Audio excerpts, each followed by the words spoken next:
Thanks for being here, John. Thanks for having me on today, Shannon. So there's a lot going on with polls. There's a lot of different numbers flying around right now. So I really want to pick your brain about what we've been seeing. And a lot of the polls that we've seen as of late really put Jeff Landry and Shawn Wilson in the runoff spots. Is that really what you've been seeing as well? Correct. And I think the important contextual piece of information for the benefit of your viewers that's important to mention today is that the governor's race really has not heated up very much. In other words, I was seeing a flurry of ads with Landry and Wagus packs going back and forth attacking each other.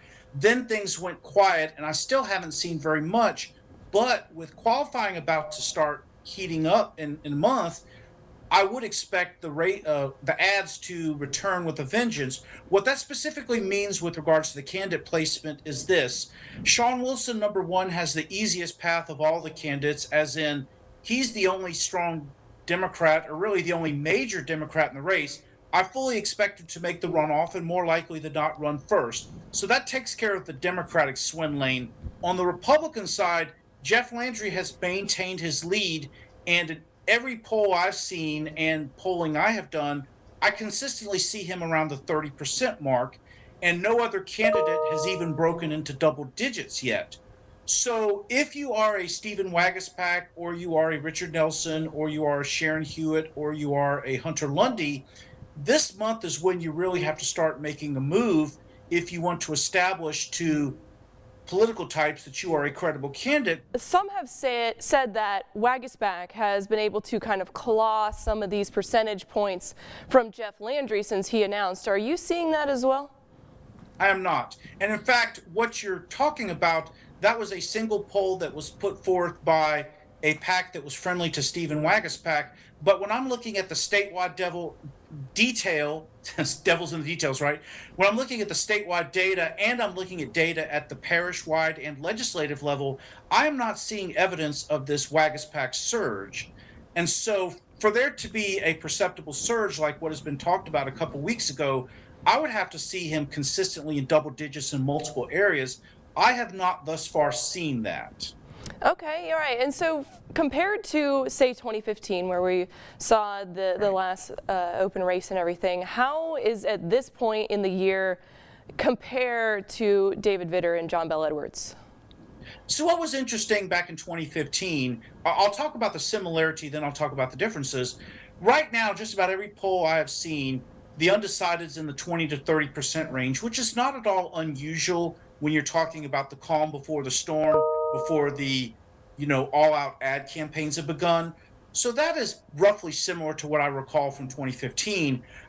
The difference I'm seeing is back then, John Bel Edwards came on strong, but he already had an established base of support as the only substantial Democrat, which, by the way, is a similar position that Shawn Wilson is in. But John Bel Edwards was pretty much a cinch for making the runoff, like what I see happening with Shawn Wilson today. The biggest difference that I see relative to 2015 was that David Vitter was the acknowledged front runner, but I did not see him consistently sitting at 30% in the polls. I saw him and Jay Darden rather sitting back near 20 and 10% respectively, and more ominously for them, I never saw their numbers grow. Now, the numbers grow part is obviously something that Jeff Landry will have to address, but we're still sitting in July and not, say, in September. Right, and there's still, from all the polls that I've seen, it's about 25% or so of voters who are still saying that they're undecided in this race. Is that pretty standard for this time of year?